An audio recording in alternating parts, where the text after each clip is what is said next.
कौन नहीं चाहता अपने लेमन में इतने खूबसूरत से लेमन लिखना। सभी की एक डिमांड होती है, सबके अरमान होते हैं कि भाई हमारे गार्डन में भी खूब सुंदर से नींबू आएँ। तो भाई ये नींबू का पेड़ है और मैं आपको बता रही हूँ, अपना कम से कम 25 इंची मेरा गमला होगा और 25 इंची गमले में कम से कम ये सालों मतलब 4 सालों से ये मेरा नींबू का पेड़ है। इसको कागजी नींबू बोलते हैं। और इसमें समझ लीजिए कम से कम हम लोग सीज़न में मतलब 3 बार तो मैं कम से कम इसमें नींबू ले लेती हूँ। और हर महीने मैं आपको वीडियोस की लेके आती हूँ और आपको दिखाती हूँ, आपकी आंखों के सामने सब कुछ रियल दिखाती हूँ, कुछ भी झूठ नहीं है इस वीडियो में। आपको जो पीली पीली पत्तियाँ दिख रही हैं, किस रीज़न से हो रही हैं ये पीली पत्तियाँ, इसका रीज़न भी बताऊँगी आपको। और जो मेरे इतना ढेर सारा इसमें लेमन लद लद के आ रहा है, मतलब नींबू इतना भर भर के, कोई शायद ही आपको डंगाल इसमें दिख रही होगी जिसमें नींबू आपको ना दिखे। मतलब मैं गिन के नहीं दिखा पाती हूँ क्योंकि वाकई में आप खुद देख लो। और हर डंगाल में कम से कम मेरे ख्याल से झुंड पे निकल रहे हैं 20-20, एक डंगाल में कम से कम 25-25 नींबू निकल रहे हैं। तो आप सोच सकते हो ये मेरा कम से कम 12 इंची प्लांट होगा, 12 इंची से भी ऊपर होगा, समझ लीजिए 20 इंची प्लांट होगा। और मतलब इतना नाप तोल मैं क्या बताऊँ आपको, आप लोग मैं अंदाज़ा बता रही हूँ। मतलब एक हमारा समझ लीजिए 5 इंची प्लांट कह सकते हैं, 5 इंची 6 इंची प्लांट है और 6 इंची लगभग होगा प्लांट ये। और ये इतना कांटेदार नींबू है, इतना कांटेदार, इसमें कांटे लगे रहते हैं। उसके बावजूद मतलब आप देख सकते हैं आपके में पत्तियां इतनी नहीं दिख रही होंगी जितने इसमें नींबू दिखते हैं। तो इन नींबू लेने का हमारा क्या राज होता है, क्या हम लोग इसकी केयर टिप करते हैं, क्या ऐसी चीज़ आपको दिखाते हैं, क्या ऐसा खाद इसको डालता है। अधिकतर लोगों की डिमांड होती है कि हमारे लेमन में फूल तो आ रहे हैं, फूल आए काफ़ी, जैसे आपने टिप्स बताई तो फूल बहुत अच्छे आए लेकिन फूल हमारे झड़ गए। तो देखिए फूल झड़ने के क्या रीज़न होते हैं। सबसे ज़्यादा तो सबसे बड़ी चीज़, सबसे पहली टिप्स मैं आपको बता दूं कि गर्मी तो बहुत आ रही है, ठीक है, गर्मी बहुत आ रही है। एक गर्मी की वजह से अपने फूल झड़ सकते हैं, गर्मी की वजह से सबसे बड़े फूल झड़ सकते हैं। पत्ते जो ब्राउन हो रहे हैं वो हमारे गर्मी की वजह से भी हो सकते हैं। और कुछ शायद मट्टी में इसमें आपके, अगर आपके पत्ते डंगाल में मतलब अगर नींबू लगे हैं और पत्ते ब्राउन हो रहे हैं तो चिंता करने की ज़रूरत नहीं है। अगर नींबू सूख नहीं रहा है और नींबू, अगर आपका नींबू लगा है और वो ब्राउन हो गया है, पत्ती भी ब्राउन हो गई है, इसका मतलब आपके मिट्टी में कुछ ना कुछ कमी आ गई है। तो मैं तो आपको दिखा रही हूँ हल्के से पत्ते मेरे जल गए हैं धूप की वजह से। तो आपको सबसे पहला टिप्स मैं क्या बताऊँगी, आपको एक कॉटन का कपड़ा लेना है।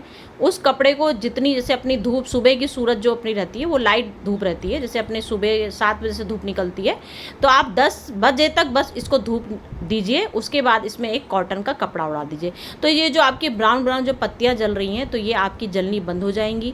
कॉटन का बस कपड़ा लीजिए और उसमें आप हल्की सी, क्योंकि कॉटन के कपड़े में बहुत अच्छे से हवा भी आती रहती है तो उसमें हवा भी आती जाएगी, अपने पौधों को कोई भी नुकसान नहीं पहुँचेगा। तो ये सबसे बड़ी टिप्स है। गर्मियों के मई का महीना समझ लीजिए आ गया है हमारा, और मई के मंथ में इतना ज़्यादा इसमें बचाव करने वाला होता है। जब बरसात आती है तो हमको बचाव करना पड़ता है, सर्दियाँ आती हैं तो हमें धूप दिखानी पड़ती है, गर्मियाँ आती हैं धूप में तो रखना है क्योंकि ये सन लविंग प्लांट है, धूप के बिना तो ये प्लांट रह ही नहीं सकता है, तो धूप तो हमें देनी है। लेकिन जो हम लोग की इस समय भीषण जो गर्मी पड़ती है उस भीषण गर्मी से बचाना है, क्योंकि हमारी पत्तियाँ तो हल्की फुल्की जल जाती हैं, बर्न हो जाती हैं, लेकिन हमारे लेमन नहीं बर्न होने चाहिए। उसके लिए मैं देखिए आपको स्प्रे दिखाऊंगी। ये जो मैंने स्प्रे आपको डाल के दिखा रही हूँ, इसमें मैंने क्या डाला है वो भी मैं एक जादू स्प्रे बनाई हूँ, वो अभी आपको वीडियो में दिखाती जाऊंगी।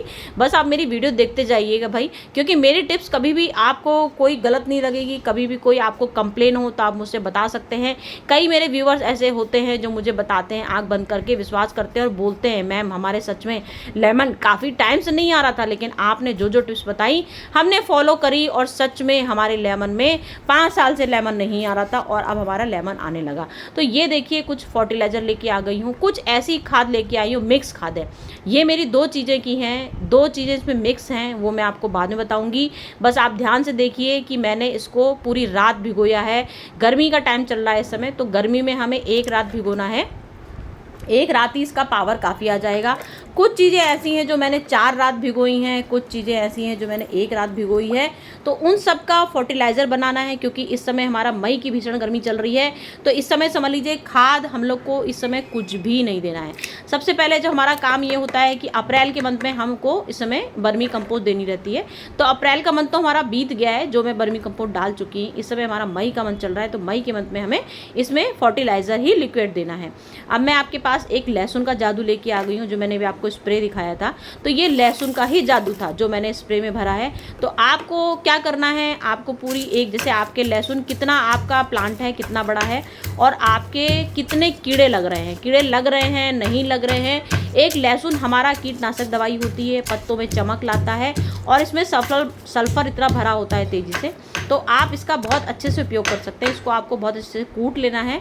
कूटने के बाद आपको इसको एक गिलास में भिगो देना है पूरी रात। मैंने बगल में देखिए मेरे एक गिलास रखा है, उसमें मैंने लिया है सी फीड भी मैंने लिया है, मुश्किल से आधी चम्मच लिया है, और छोटा सा गिलास है, आप देख सकते हैं। मैंने यहाँ पे लिया है गेरू, समझ गए आप, गेरू जो लाल पानी दिख रहा है, ये मैंने गेरू लिया है, 1 चम्मच गेरू लिया है। 1 चम्मच मैंने कम से कम 2 लीटर पानी बनाया है, और 2 लीटर में मैंने 1 चम्मच गेरू डाला है।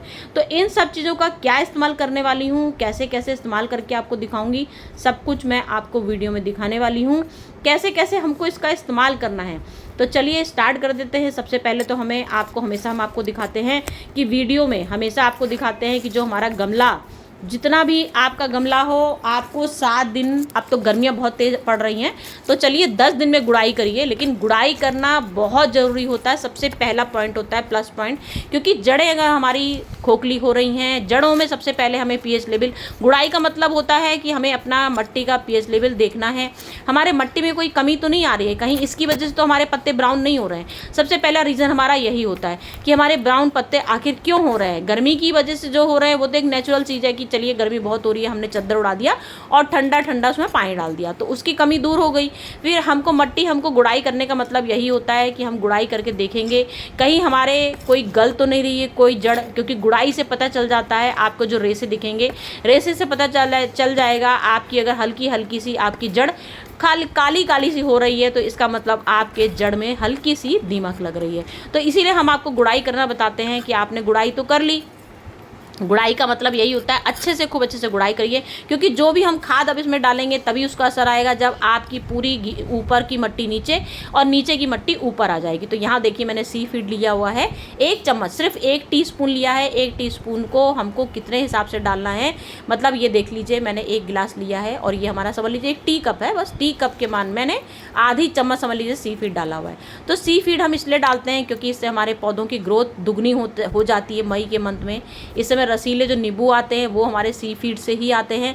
तो सी फीड और अभी जो मैं खाद आपको दिखाने वाली हूँ और ढेर सारी, तो उससे भी हमारे नींबू बहुत रसीले होंगे, पौधों में चमक आएगी, पत्ते जो हमारे जल रहे हैं वो जलेंगे नहीं, वो सब हमारा काम आएगा। तो यहाँ लहसुन का पानी मैंने छान लिया है, जो मैंने आपको दिखाया था रात भर, जो हमें नींबू का पानी मतलब लहसुन का हमें पानी बनाना था, तो हमारा पूरा रस उसमें खूब अच्छे से अर्क आ गया है। 1 लीटर मैंने पानी लिया है। 1 लीटर पानी में मैंने कम से कम 5-6 कलियाँ कूट के, जो मैंने आपको दिखाई थी अभी, पूरे रस इसमें डाल दिया है। अब हम इसका फर्टिलाइज़र नहीं, सॉरी, कीटनाशक दवाई अच्छे से एक एक पत्ती को नहला देना है, जिसको बोलते हैं ना नहलाना, पूरा वॉश करना है। कोई पत्ती हमारी छूटनी नहीं चाहिए, हर तरह से उसको वॉश कर देना है। जब अच्छे से वॉश कर देंगे तभी उसका आपको असर आएगा कि हमारे आने वाले कीड़े आ रहे हैं, कीट पतंगे आते हैं, ऊपर से कीड़े ऐसे आते हैं, मिलीबग भी लग जाती है। इसमें एक हरा वाला कीड़ा लगता है जो हमारे धीमे धीमे से नींबू खा जाता है।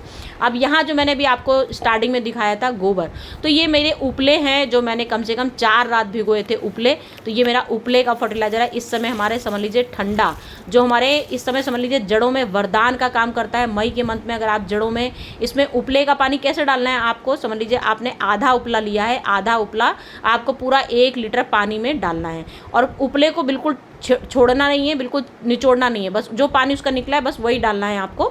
तो उससे जो नींबू आप मेरे देख रहे हैं, मैं आपको हर मंथ में कुछ ना कुछ खाद मैजिक वाली दिखाती हूँ, और कोई खाद ऐसी नहीं है जो बेअसर आपको दिखाई देती है।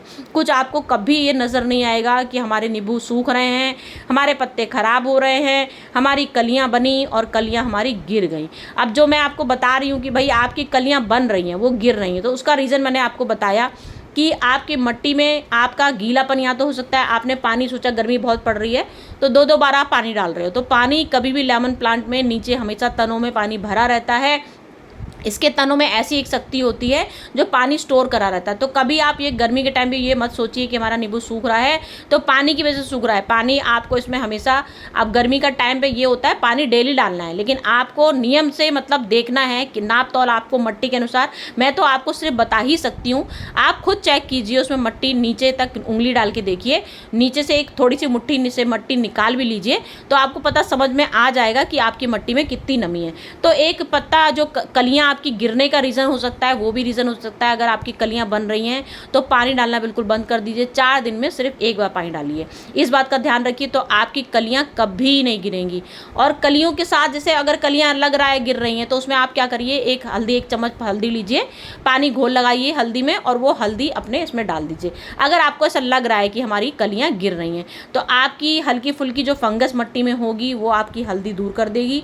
कभी भी ऐसा लगता है, अगर आपको लग रहा है आपको कि हमारी पत्तियां, हमारी कलियां आ रही है ढेर सारी और खूब सारी कलियां गिरी हैं, एक नेचुरल तरीका होता है, आंधी आई हवा आई और गिर गई, वो बात आपकी अलग है। लेकिन हमारे आपको सी फीड का इसीलिए आपको उपाय बताया है कि आपको सी फीड आपको रात भर भिगोना है और 1/4 चम्मच लेना है, ठीक है। इतने बड़े प्लांट में जो हमारा, हमने आपको 25 इंची अपना गमला बताया है, 25 इंची गमला में आपको कम से कम सिर्फ 1/4 चम्मच सी फीड लेना है और पूरी रात भिगोना है। उसके बाद खूब अच्छे से घोल, जब पूरा हमारा रात भर में इसका हम लोग का लिक्विड सी फीड जो अगर आप बाहर से ले सकते हैं तो आप बाहर से ले लीजिए। मैंने सी फीड, मेरे पास पाउडर है तो मैंने पाउडर को घोल दिया था गिलास में।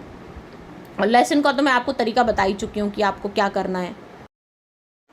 थोड़ा सा लहसुन आपको छिड़काव भी करना है और थोड़ा सा मैं दोबारा से आपको इसलिए दिखा रही हूँ कि थोड़ा सा आप, जो मैंने भी आपको बताया ना, मट्टी का पीएच लेवल आपको पता चलना चाहिए पत्तियाँ आपकी क्यों सूख रही हैं। तो ये लहसुन एक हम लोग को इसलिए भी, ये भी ज़रूरी है, ऊपर भी छिड़काव खूब अच्छे से कर देंगे और थोड़ा सा आप मट्टी में भी इसको डाल सकते हैं। स्प्रे तो बहुत बढ़िया तरीका होता है, लेकिन आप इसका थोड़ा सा पानी जो नीचे भी इसमें आप गमले में डाल सकते हैं। तो उससे भी आपका क्या होगा, जो कीट पतंगे, अगर आपके नीचे कुछ कीटाणु ऐसे होते हैं जो हम लोग को समझ में नहीं आते, कभी कभार तो मट्टी में दीमक ही लग जाती है जो धीमे धीमे से खोखला करने लगती है, तो आप थोड़ा सा उसका उपाय भी कर सकते हैं। मतलब कि इसका आप छिड़काव ज़मीन में भी डाल सकते हैं। जैसे मैंने इस समय खूब अच्छे से नहला दूंगी तो ये नीचे तक हमारा इसका पानी बह बह के पूरा नीचे आ जाएगा। नहीं तो आप खोल के, मतलब मैंने आपको, मतलब अपने में आपको आइडिया दे रही हूँ कि अगर आपको ऐसा लग रहा है कि आपके नीचे मट्टी में थोड़ी सी दीमक सी लग रही है तो आप इसका पानी नीचे भी अच्छे से उड़ेल सकते हैं। वो ये चीज़ें हमारी, समझ लीजिए, इतनी घरेलू उपाय होते हैं, बहुत अच्छे होते हैं। अब ये मैंने गेरू का पानी लिया है, यहाँ पे मैंने गेरू लिया है, कम से कम मेरा 2 लीटर पूरा ये पानी है, प्लेन पानी मैंने लिया था और मैंने 1 चम्मच इसमें गेरू, मतलब समझ लीजिए एक 100 ग्राम का टुकड़ा जैसे होता है, 100 ग्राम का टुकड़ा ले लीजिए। 100 ग्राम का टुकड़ा आपको पानी में घोलना है और पूरे रात पानी में घोले रखना है। अब यहाँ पे मैंने उपले और मैंने गेरू, दोनों को चीज़ों का मिक्सर एक साथ बनाया है, क्योंकि दोनों चीज़ें हमारी इस समय गर्मी के टाइम वरदान हमारे हर प्लांट के लिए। ये एक लेमन की ही मैं बात नहीं कर रही हूँ इस समय, ये उपला और ये हमारा गेरू जो होता है ना, वो हमारी गर्मी के लिए समझ लीजिए दुनिया की सबसे पावरफुल, और समझ लीजिए A to Z इसमें विटामिन होता है। इतना गजब का इसमें कैल्शियम, मैग्नीशियम, सल्फर, फास्फोरस, गेरू में तो इतनी ठंडक होती है। तो वो हमारे, क्योंकि गेरू आप बहुत अच्छे से जानते हैं, ज़मानों से लोग गेरू का मतलब सब हर तरह से लोग उपाय करते हैं गर्मियों में, हर जगह ठंडक पहुंचाने का। सबसे बड़ा तो हमारा काम करता है ठंडक, फिर ऊपर से कैल्शियम की भरपूर मात्रा में होती है, इसमें मात्रा कैल्शियम होती है, फास्फोरस होता है, और सबसे बड़ी चीज़ मैं आपको बताऊं, कीटनाशक दवाई भी इसमें भरी पड़ी होती है। आप लोग गेरू का स्प्रे भी कर सकते हैं, जैसे मैंने भी आपको 2-3 बार स्प्रे करके दिखाया है ना, तो क्योंकि उसमें पत्तियों में समझ लीजिए गेरू पड़ने से क्या होता है, कीटनाशक एक दवाई भी होती है और गर्मियों के लिए सबसे बड़ा वरदान भी होता है। तो हम लोग नींबू के प्लांट को, उसको सोचिए नहला भी सकते हैं, तो आपने उसको नहला भी सकते हैं, कोई दिक्कत नहीं है। जड़ों में तो डालना ही डालना है, जैसे मैंने आपको बताया। तो फ्रेंड, मेरा आपसे सिर्फ निवेदन ये है कि मैं जो आज आपके पास वीडियो लेके आई थी, बहुत एक टिप्स मेरी इतनी जादू की टिप्स रहती हैं। और अगर आपके प्लांट बंजर हैं, मतलब बंजर का कहने का मतलब होता है 4 साल आपका प्लांट नींबू दिया, उसके बाद से नींबू देना बंद कर दिया, या कुछ लोगों की शिकायत होती है 2 साल से नींबू आ रहा था उसके बाद बंद हो गया, तो समझ लीजिए 4 साल वाला नींबू, 10 साल वाला नींबू अगर नहीं आते हैं, मेरे टिप्स आप फॉलो कर लीजिए। ये टिप्स मेरे मई के थे। मई की गर्मी, भीषण गर्मी जब पड़ती है, उसमें रसीले नींबू, रस लेने वाला, क्योंकि हम लोग फरवरी में मेन काम करते हैं। उसके बाद अब इस समय इतना नींबू निकल आया है कि उसके लिए हमको कौन सी टिप्स फॉलो करनी थी, उसका टिप्स मैंने आपको बताया है। इसके बाद अगर अगर आपके प्लांट में नींबू कभी नहीं आता है तो मेरी इतनी ढेर सारी वीडियो पड़ी है, इतनी ढेर पड़ी है, मेरी एक मंथ पहले की वीडियो चेक करिए, उसमें आपको पूरी A to Z एक ABCD उसमें आपको मिलेगी। कोई भी टिप्स ऐसी आपकी नहीं है जो आपको समझ में ना आए, उसको फॉलो कर लीजिएगा। आपका बंजर प्लांट भी होगा तो फूल देने लगेगा, लेकिन आपको टिप्स पूरी देखनी पड़ेगी, पहले की मेरी वीडियो देखनी पड़ेगी। मुझे कोई फ़ायदा नहीं होगा, ये सोच लीजिए, आप ही को फ़ायदा होगा। तो देखिएगा ज़रूर। चलती हूँ फ्रेंड, बाय बाय। फिर आती हूँ आपके पास नई टिप्स।